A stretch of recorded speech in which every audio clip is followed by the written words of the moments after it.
In 1384, at a small patch of land not so far from London in Surrey, a country house was built, known as Chessington Lodge. It existed peacefully until the English Civil War, when it was used by the Royalists and was consequently burnt down by Cromwell's forces. It was rebuilt and came to be known as the Burnt Stub, which it is still lovingly called today. During the late 17th and 18th centuries, the building's use shifted from a wayside alehouse to a farmstead until it fell into the hands of the Vere Baker family at the turn of the 20th century. The grounds, however, found a new purpose in 1931 when Reginald Goddard opened Chessington Zoo to the public. As an animal enthusiast, Goddard had many animals himself and opened his collection for public viewing as the Chessington Zoo. The zoo operated comfortably for many years before, after a few changes of hands, it came under the ownership of the Two Swords Group in 1978.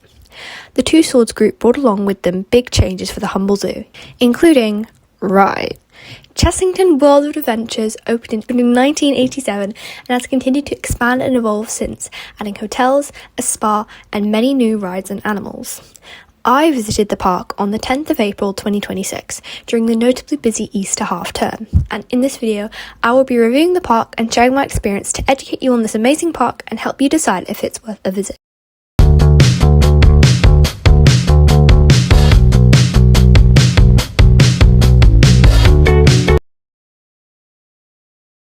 Chessington World of Adventures has fairly standard opening hours for a UK theme park, 10 to 5, with the hours usually being extended in the summer months.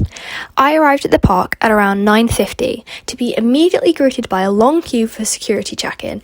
This is not necessarily a problem as it diminishes quite quickly, but it is a consideration if you'd like to be one of the first people in. Chessington also offers an hour of early entry to hotel guests and anyone who would like to pay about 10 to 20 extra pounds. This did result in a few rides, such as Vampire and the Gruffalo, having 30 to 45 minute waits as soon as it hit 10 because people had obviously been pre-queuing.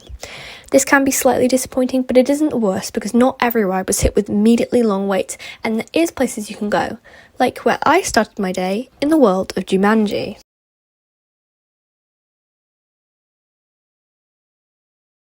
Released in 1981, the book Jumanji has seen massive success since its release, being turned into films, games, and now, theme park lands. The world of Jumanji is a jungle fantasy-themed land based on the Jumanji franchise. I must admit that I know absolutely nothing about Jumanji, so I cannot judge if this land is a good adaptation, but it is a fairly good theme park land overall. The area contains 3 rides, 2 of which are flat rides. Ostrich Stampede is an SPF Visa Jump and Smile flat ride, and Mamba Strike is an SPF Visa Miami flat ride. These are both quite basic, but do a lot to flesh out the land and help capacity. The main ride in the land is Mandrill Mayhem, a B&M shuttle wing coaster with a top speed of 45 miles per hour. The ride is notably Chessington's first ever ride to feature an inversion, with the riders going through it twice thanks to the ride's incomplete circuit layout. Although I'm no coaster expert, I really enjoyed this ride. It was comfortable, thrilling, and I didn't notice rattle. The ride is also well themed throughout, from the small but interesting queue to the massive jaguar shrine in the middle. Mandrill Mayhem is an amazing addition to Chessington and really fits the park, as does the whole of Jumanji. The area is highly themed with many plants, rocks, and small details to discover. Everything fits perfectly, even the shops and games which are themed as part of a market. I really enjoyed the world of Jumanji despite having never engaged with the franchise before, and I can only imagine how much an avid fan would love it.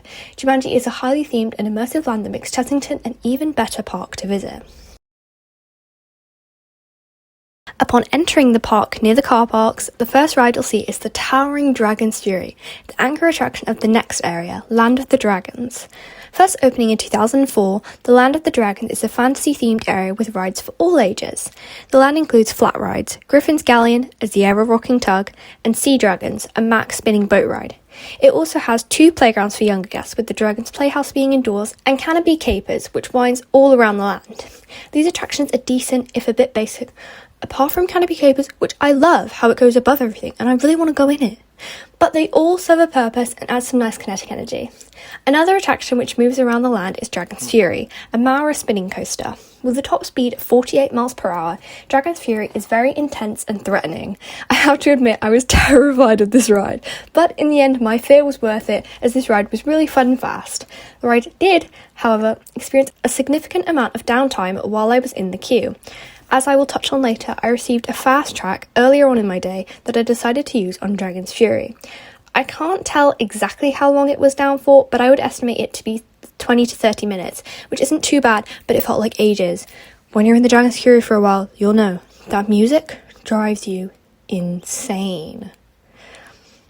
Anyways, when I finally made it on Dragon's Fury, after still waiting a while after the ride reopened, it was amazing. It was quite well themed actually, but that theming is mainly from the rest of the area, which is not a problem. The Land of the Dragons as a whole is a pretty good land. It is nicely themed with plenty of rides and interaction, and is overall a pleasant place to be. One land I did not have time to visit at all is the Land of the Tigers, unfortunately without any tigers. Yeah, that's probably my biggest complaint about this land. How you can have a land about tigers and remove all your tigers? The worst part is that all the cages and windows to see said tigers are still there. How is anyone supposed to know that there aren't even any tigers if you don't tell them? All that aside, I really like this land from what I've seen of it. It only contains one ride, Tiger Rock, and Mac rides Log Flume. I was unable to ride this ride due to a combination of short opening hours and a lot of downtime. Tiger Rock does look pretty cool from everything I've seen of it, especially its theming. With the general oriental theme, the ride features two large statues, one of a Buddha and one of a tiger head, which riders go underneath at the end of the ride. The area is just mainly just empty tiger enclosures and viewing pathways to see Tiger Rock, all of which is done very well. I do think something needs to be done about the enclosures though. They could find some new tigers or fill up the space with new rides. Either way, I think the land does need another ride or two. Other than that, the area is really well themed and interesting. It's just sad there's no more tigers. A newer addition to the park, the next area is Shipwreck Coast, a nautical themed land that opened in 2022. The small harbour town is one of the more generic lands at Chessington, which actually reminds me a lot of Adventure Cove at Drayton Manor. The land contains smaller flat rides and acts, to me, as a passageway between some of the lands. The rides include Trawler Travel, a Zamperla rocking tug, Sea Storm, a Mac ride, Sea Storm, Blue Barnacle, a pirate ship, and Barrel Bailout, a Zamperla Watermania, which I actually rode on my visit. It was nearing the end of the day and everything had queues, and I just wanted to ride something, so I went on Barrel Bailout. It was good for what it was. I shot people with water, spun around, and it made my arm hurt. The only thing that was odd about it was that they were loading it half full. I had to wait for the next cycle while there were still empty boats, even though the ride is more fun when all the boats are filled. Half the time, I was shooting at an empty boat. Anyways, this land is pretty good for what it is. My story there shows exactly what it's good for, giving you something to ride when everything else is busy. And you know what? I like Shipwreck Coast, even if it is a little basic. I feel like it pads out Chessington more and is a worthwhile addition. Probably the most famous land of Chessington, next is the Wild Woods. Opening in 1990 originally as Transylvania, Wild Woods is a vaguely European, sort of spooky themed land containing two rides, the first of which is the Gruffalo River Ride Adventure. Based on the popular children's book first published in 1999, the Gruffalo ride follows the story of the book, where a mouse tricks other animals into thinking he's friends with a Gruffalo, only to find that they actually exist. The ride is a dark water ride which originally opened as Bubbleworks and was rethemed in 2017. This ride is really cute but more on the simple side. It's very atmospheric with light smells, good lighting and lots of sounds. However, some scenes felt a bit empty and the ride relies heavily on screens to tell the story. What is there is pretty good, I just think it needs more figures or animatronics considering there aren't really any. I do like the bit near the end with the water fountains, however this feature was not working when I rode it and the scene is so empty without the water, it definitely needs it. The ride also had quite a bit of downtime when I visited, which isn't great as it's really popular and pulls some really long wait times. I would suggest queuing for this in the early entry hour if you have it, or try waiting until a bit later as there might be less kids around. The ride really does fit though, and is quite good. This land also has Vampire, Chessington's most famous ride. Opening in 1990, Vampire is an aerodynamic suspended coaster with a top speed of 45 miles per hour. To avoid the removal of the ride in 2001, Vampire received new trains from Vekoma, which I've heard greatly improved the experience. I absolutely loved Vampire. It was so smooth, fast, and really fun. It was well themed with a really spooky gothic theme in the queue, and one of the best stations I've ever seen. Shout out to that animatronic playing the organ. Vampire is also just really cool to look at, with the ride flying out over the queue and the rest of the Wild Woods. Vampire just really adds atmosphere and kinetic energy to the Wild Woods and helps build Chessington's identity as a park.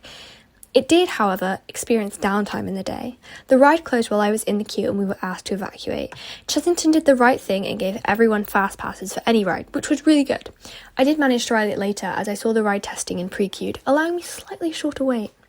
When it reopened, the operations were slightly off though. We waited ages without moving and then moved really fast.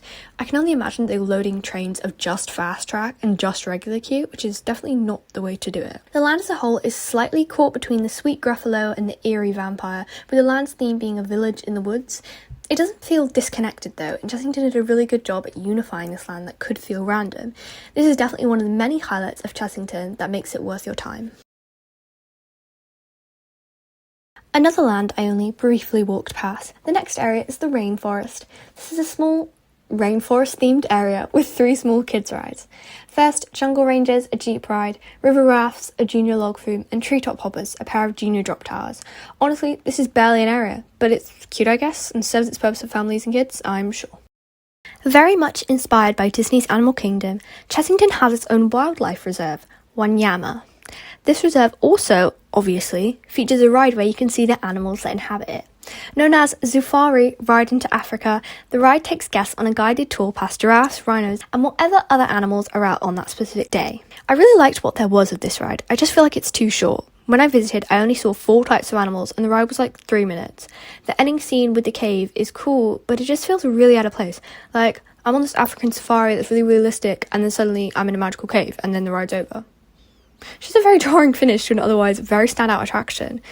The ride is kind of in its own separate area, so I'm talking about it alone, but you can walk around the reserve without riding the ride. You can also get amazing views of the reserve at Chessington's 2 on-site hotels, the Safari Hotel and Azteca Hotel. I haven't stayed in these, but they look amazing, and I've heard rumours that Chessington is planning on adding a water park, which would just be such a great addition, and I do hope that happens.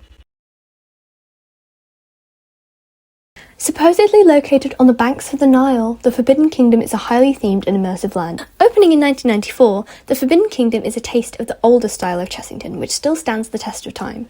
The area contains classics rides for Chessington, for example, Crop Chop. An SPF Visa drop and twist, Crop Chop stands 82 feet tall and is supposed to spin riders, but I know that effect can be unreliable. I didn't ride this because I hate drop towers, but I'm sure it's fun for those who do, and it looks really imposing. Also, Tomb Blaster, a 2002 Mack Rides interactive dark ride. Tomb Blaster's story involves guests venturing inside an ancient Egyptian tomb which contains scarabs that have been unleashed. The ride is really good. The theming stands out.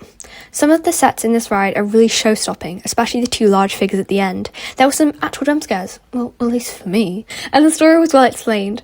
I mean, the only thing that takes away from this ride is the guns. It honestly doesn't need them. The ride would be just as interesting if there were no guns. I would maybe prefer that because I wanted to admire the sets and I felt like I couldn't. Also, on my visit, I think something was broken because me and my friend got abysmally low scores. The guy in front of us did well though, so this could just be our skills, but I'm always certain either our guns or the targets were somewhat broken. It was really a fun ride regardless, and I would recommend not even using your gun. The last ride in the Forbidden Kingdom is Rattlesnake. A 1998 Maurer Wild Mouse coaster, Rattlesnake is the 4th and final roller coaster at Chessington, at least when I went. The ride has a top speed of 28 miles per hour and, as many wild mouses are, is very rough and rattly. I mean, the sound of the lift hill makes while you're in the queue is just insane. Speaking of the queue, it was disgusting. The theming was alright, but it looked as though no one had cleaned or maintained it in decades. There was writing all over the fences, dust everywhere, windows covered in mould so bad you couldn't see through them, and broken snakes with screws poking out of their heads. I understand that the theme is meant to be abandoned, but to some extent, that was just gross. The decay is meant to be fake. Other than that, the ride experience was fun, if very rough, but that is generally what you can expect from those rides. I do like Rattlesnake, I just want the queue to be cleaned. Forbidden Kingdom as an area is great. The theming stands out from other areas, but still complements them. The stories are good and rides are good. The only slight downside is the intrusion from a certain new land that I will mention later.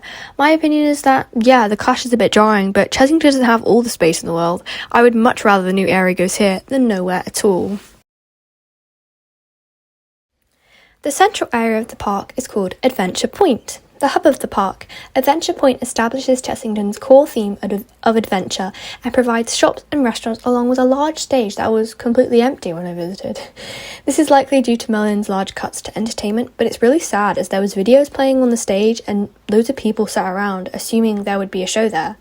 There's also a few rides, mainly the Adventure Tree Carousel, which is themed as a large tree and has different animals you can ride on. It's very striking. Also, tiny truckers, a car ride for kids, Elmer's Flying Jumbos, a flying elephant ride themed to the book character Elmer, and, bringing our story full circle, the Room on the Broom, A Magical Journey.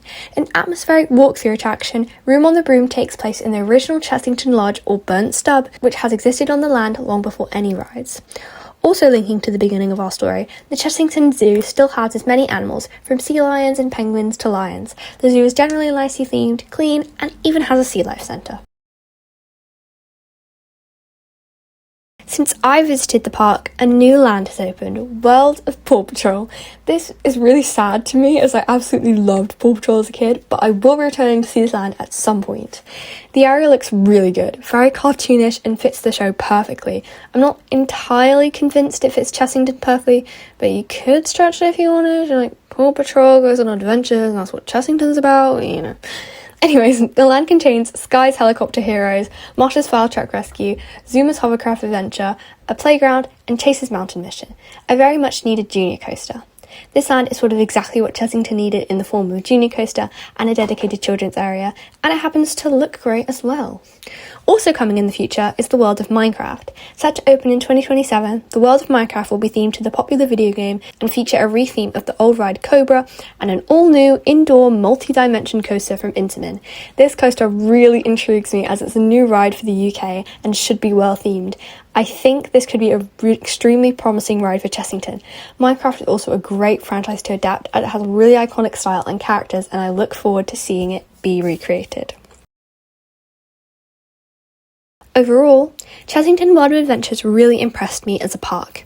It was a lot better than I was expecting, and I would thoroughly recommend anyone to visit this park. There's something for thrill seekers, families, babies, grandparents, literally anyone you could think of. The downsides come in the maintenance of what there is. Many popular rides experienced significant downtime on my visit. Many effects were broken and places were dirty. I think the place honestly just needs a good clean. The price wasn't horrendous considering how much was there, but if you want to do everything, you could consider adding a second day. I wasn't able to get everything that I wanted to done, even though that wasn't everything. The food was also, as always, quite expensive. I'm personally gluten-free, and while I didn't check everywhere, the options seemed to be slim. I did have some chips from Vampire Burger Kitchen and a packaged ice cream from Planet Donut, but I wouldn't expect to find loads to eat here. I would recommend that anyone coming here, gluten-free or not, brings a packed lunch. It saves time as you can eat in queues and you don't have to pay the upcharge prices. The disability access arrangement here is the same as other Merlin parks, a wrap pass assigned up prior to visit via Nimbus card. I didn't use a disability access pass on my visit, but I assume that you enter through either the exit or fast track queue, whichever is available. But if you haven't been before, definitely take a trip to Chessington. I promise you'll love it. It's really good. Thank you so much for watching the video. If you enjoyed it, be sure to like, subscribe, or watch another one. Let me know in the comments how you feel about Chessington or if you're planning a visit soon. I hope to see you in another video soon. Goodbye.